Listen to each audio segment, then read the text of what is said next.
Zacatecas tiene mucha historia que contar. Precisamente estas estatuas ecuestres están aquí porque en la ladera del Cerro del Grillo se libró la famosa batalla de la Toma de Zacatecas, en la que Pancho Villa, junto con Felipe Ángeles y Pánfilo Natera, lograron derrotar al ejército de Victoriano Huerta.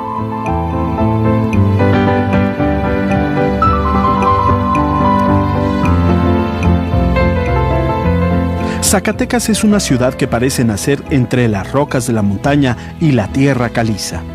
No en balde ha vivido de ella por sus minerales y canteras. Su nombre proviene de vocablos del náhuatl y se traduce como gente del zacate. Se extiende entre las faldas del Cerro de la Bufa y las del Grillo.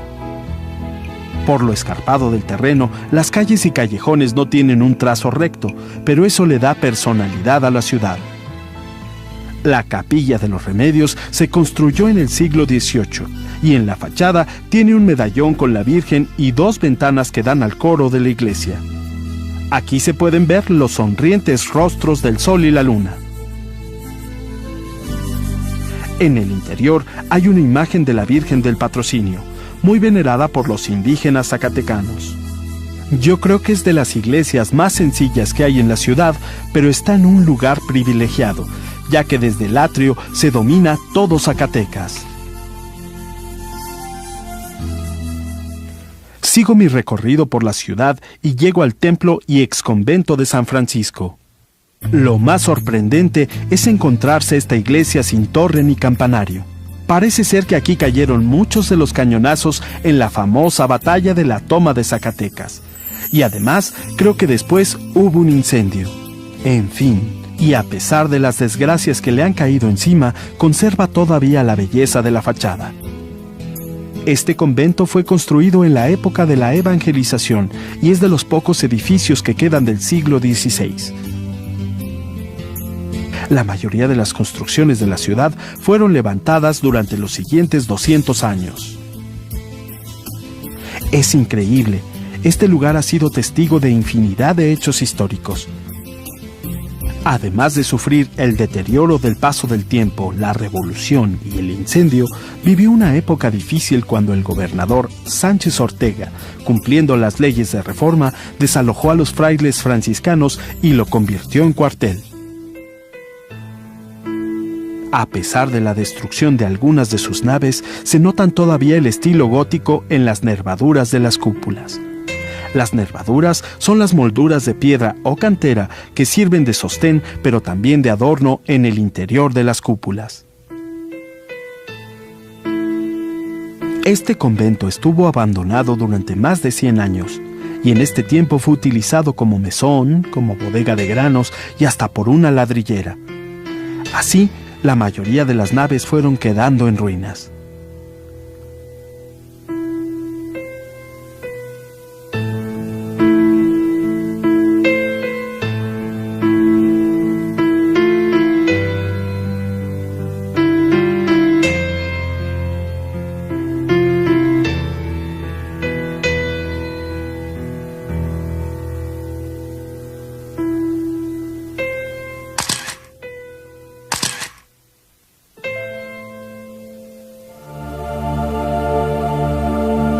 Es extraño estar en un lugar así. Se nota que tuvo una época de grandeza y hoy ya sin techos y con los muros abiertos, da un poco de tristeza pensar en todas las riquezas y obras de arte que seguramente se perdieron aquí. En una de las salas se pueden ver reliquias y otros objetos religiosos que fueron rescatados de las ruinas. Afortunadamente, con la restauración que se hizo, el exconvento de San Francisco ha recuperado una parte de plenitud arquitectónica.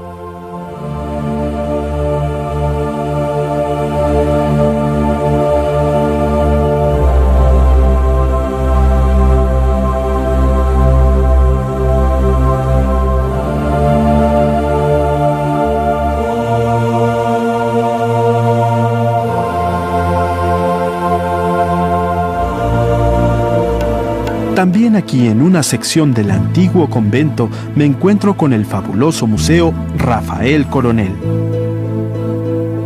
Una espléndida colección de máscaras fue donada por el pintor zacatecano para que cualquiera que viaje a la ciudad tenga oportunidad de verlas.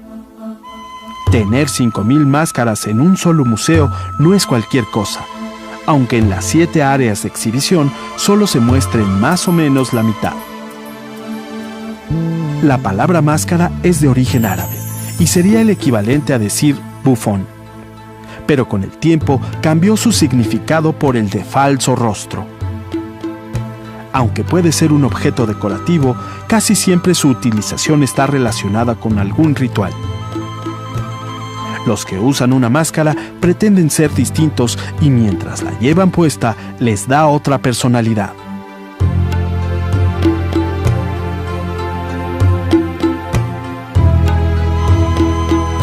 Las máscaras han sido utilizadas universalmente por todas las culturas, porque tienen el poder de transformar a quien las usa de un simple mortal en alguien importante. Mientras trae puesta la máscara, el hombre es el personaje que representa.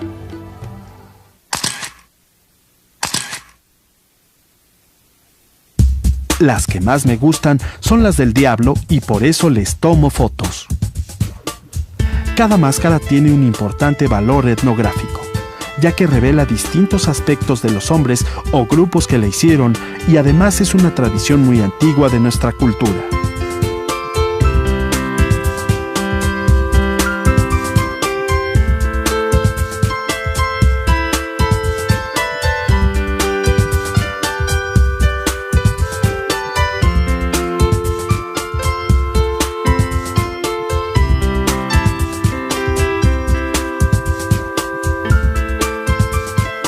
Es importante ver cómo un mismo tema se repite en máscaras provenientes de lugares distantes. La fertilidad y el símbolo fálico, por ejemplo, son universales y han cumplido distintas funciones a lo largo de la historia de la humanidad. Mientras recorro las salas y pasillos del Museo Rafael Coronel, pienso en la diversidad y riqueza cultural que tiene nuestro país y que muchas veces ni siquiera nos enteramos de que existe.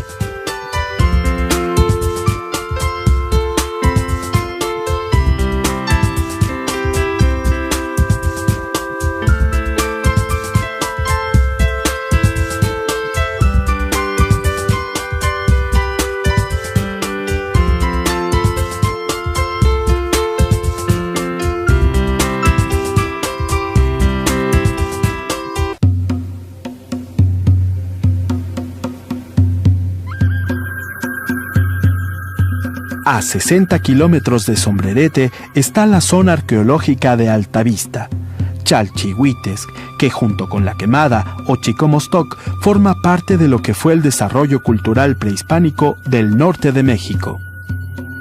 En este lugar, la construcción principal es una galería algo hundida. El techo se apoyaba en 4 hileras de 7 columnas de mampostería, de las que se conservan todavía gruesas capas de revoque, que es una mezcla de cal y arena que sirvió para unir las piedras. Probablemente el salón de las columnas fue un patio abierto al que se le fueron agregando columnas.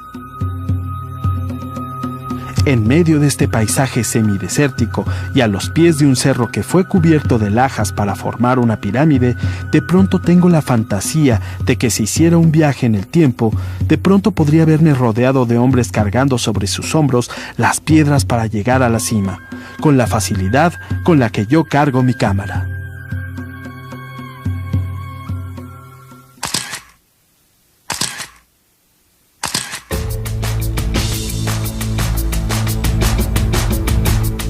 Altavista fue el principal centro ceremonial de la cultura llamada Chalchihuites, que se estableció en la ladera este de la Sierra Madre Occidental en los límites de lo que ahora son los estados de Zacatecas y Durango.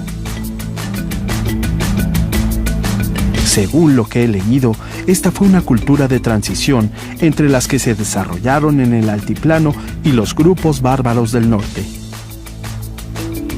En una cripta de la pirámide principal se encontraron los restos de 3 individuos con pedacería de ofrendas muy elaboradas. Por esto, se concluyó que los cuerpos pertenecieron a sacerdotes que presidían el culto al sol. También se ha determinado que en las cercanías de este lugar existió una gran cantidad de minas que convirtieron la zona en un área minera muy importante durante el periodo que va del año 100 de nuestra era al 1250.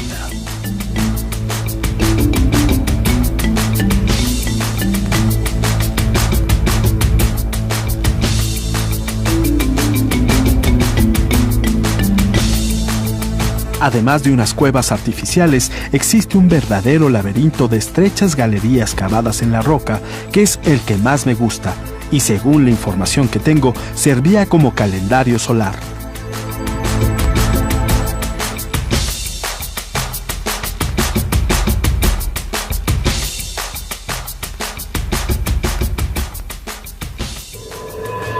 Los centros ceremoniales como este dan testimonio del conocimiento que se tenía de la astronomía.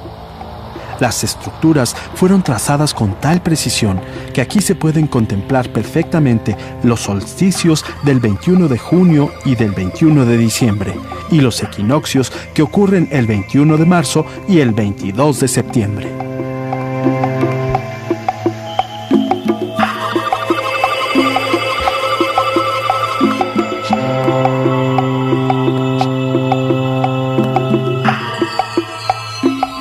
Seguramente las losas de piedra están colocadas de tal manera que los rayos del sol entran por alguna de las hendiduras y forman una sombra. Algo similar ocurre en otros lugares como Stonehenge en Inglaterra, Abu Simbel en Egipto y por supuesto en la pirámide maya de Chichén Itzá.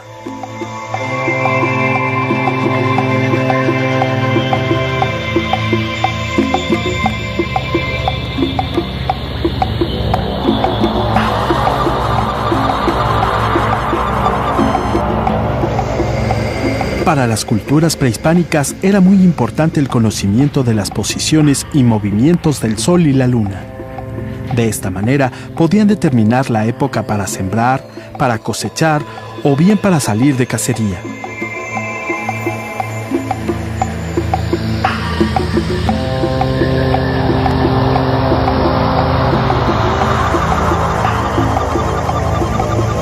La agricultura fue fundamental en el desarrollo de casi todas las culturas y está íntimamente ligada al conocimiento de la astronomía.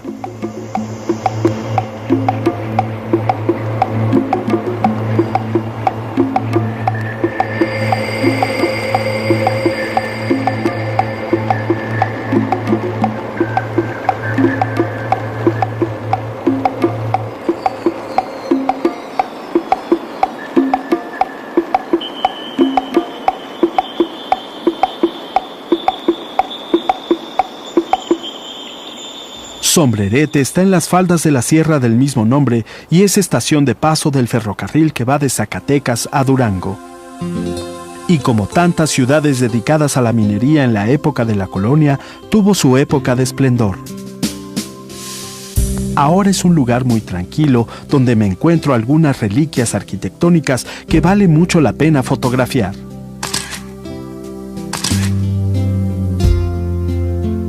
Me gustan especialmente la fachada de la capilla de la Tercera Orden y la portada barroca del convento de San Mateo. Como generalmente me gusta hacer, camino un poco al azar y de pronto me encuentro entre las arcadas del famoso convento que se fundó en 1567. Según cuentan los cronistas de Sombrerete, los frailes recitaban entonces un adagio que dice: «Está nuestro convento perfectamente acabado. Tiene un claustro de sillería, que es el mejor de toda la provincia.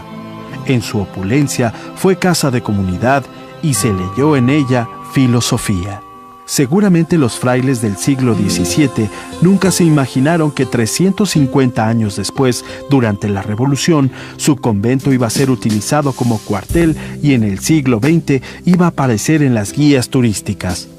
En fin, como dicen aquí, Sombrerete es un lugar donde se nota la grandeza de épocas pasadas y la austeridad de los tiempos actuales.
La Sierra de San Francisco de los Órganos se encuentra en los límites de Zacatecas y Durango, a 30 kilómetros de Sombrerete.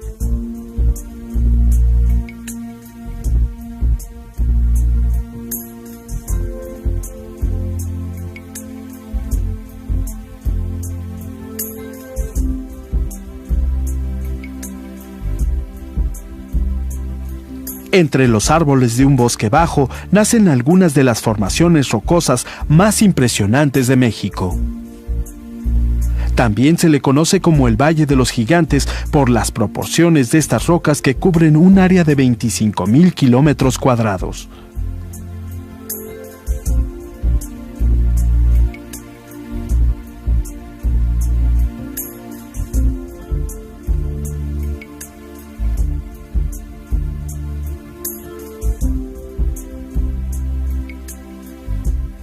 El sitio es considerado como un parque natural, ya que aquí se reproduce y sobrevive una gran cantidad de animales de montaña como coyotes, conejos salvajes, liebres, codornices y ratones de campo.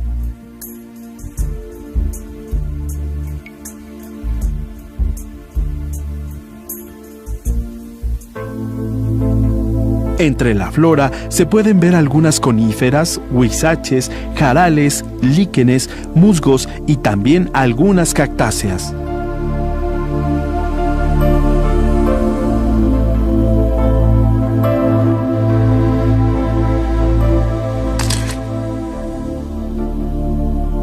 Las rocas, algunas con una altura mayor a los 80 metros, surgen de la tierra como si acabara de caer un meteorito y hubiera provocado una catástrofe geológica. Es muy probable que esta montaña de piedra exista desde que se formó la corteza terrestre, hace 5,000 millones de años, según han estimado los geólogos.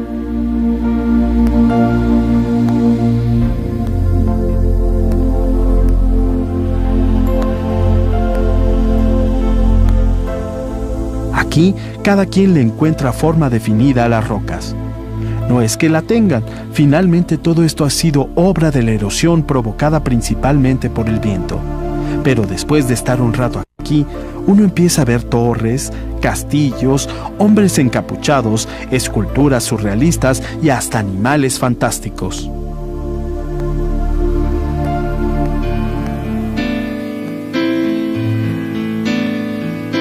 Si el paisaje es de por sí impresionante, con la luz dorada del sol y las sombras que empiezan a moverse, uno puede transportarse y pensar que está en otro planeta o bien en una película de indios y vaqueros. Pero para salir de esta especie de alucinación, tomo algunas fotografías. Es la mejor luz que me pudo tocar en este lugar.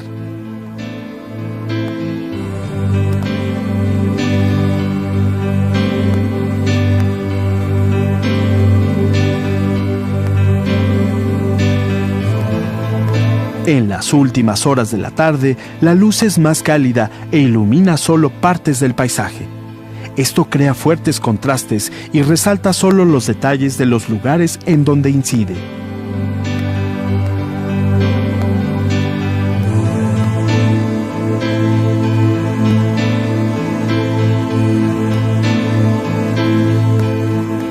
Estas formaciones monolíticas parecen ser un recordatorio de la naturaleza para enseñarnos qué pequeños podemos ser ante ella. Aquí las proporciones no cuentan, porque ha sido el paso del tiempo quien ha hecho este impresionante trabajo, que seguramente sufre invisibles transformaciones cada día que pasa.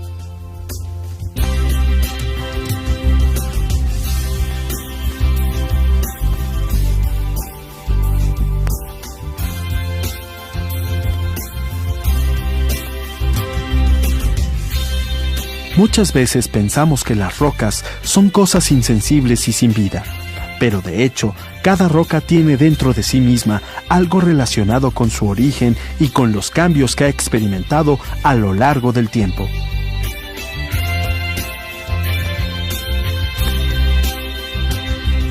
Además, en rocas de origen sedimentario como estas se pueden encontrar fósiles de plantas y animales que vivían cuando las rocas se estaban formando. Y a pesar de lo enorme de estas formaciones, comparadas con la corteza de la Tierra, podrían resultar pequeñísimas. Y más si consideramos que la superficie de la Tierra, como dice el científico Carl Sagan, es el límite del espacio cósmico.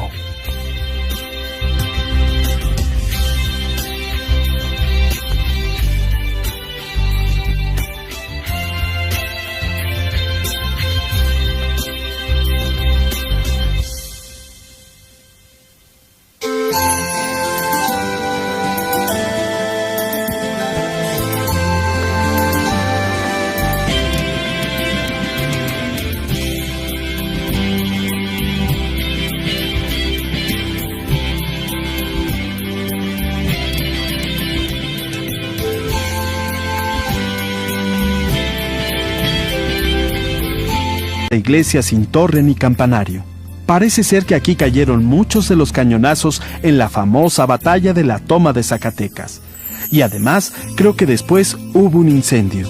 En fin, y a pesar de las desgracias que le han caído encima, conserva todavía la belleza de la fachada. Este convento fue construido en la época de la evangelización y es de los pocos edificios que quedan del siglo XVI.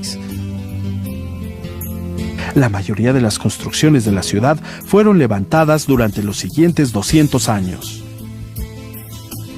Es increíble, este lugar ha sido testigo de infinidad de hechos históricos. Además de sufrir el deterioro del paso del tiempo, la revolución y el incendio, Grillo se libró la famosa batalla de la toma de Zacatecas, en la que Pancho Villa, junto con Felipe Ángeles y Pánfilo Natera, lograron derrotar al ejército de Victoriano Huerta.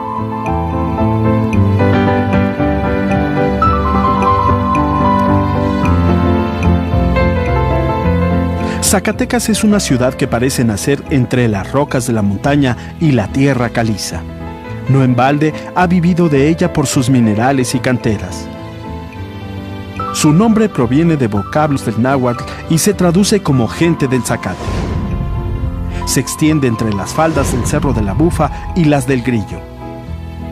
Por lo escarpado del terreno, las calles y callejones no tienen un trazo recto, pero eso le da una época difícil cuando el gobernador Sánchez Ortega, cumpliendo las leyes de reforma, desalojó a los frailes franciscanos y lo convirtió en cuartel.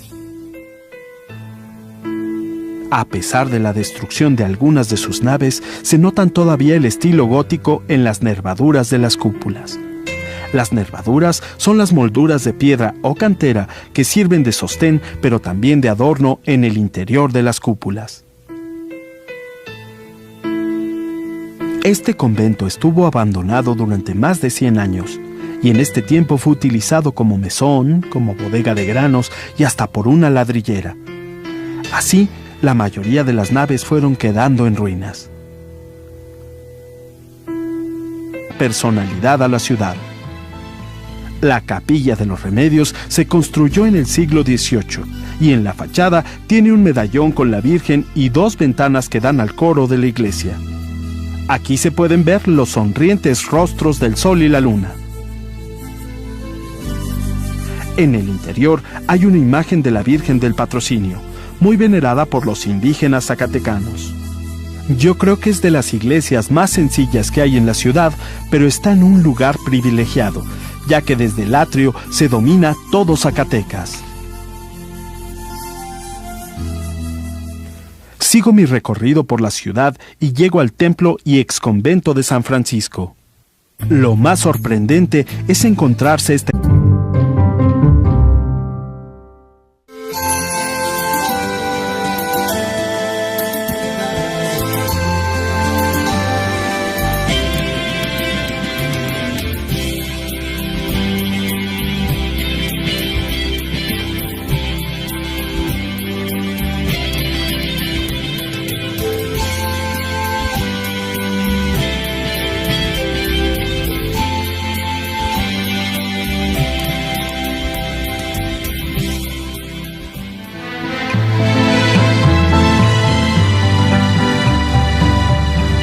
Zacatecas tiene mucha historia que contar. Precisamente estas estatuas ecuestres están aquí porque en la ladera del Cerro del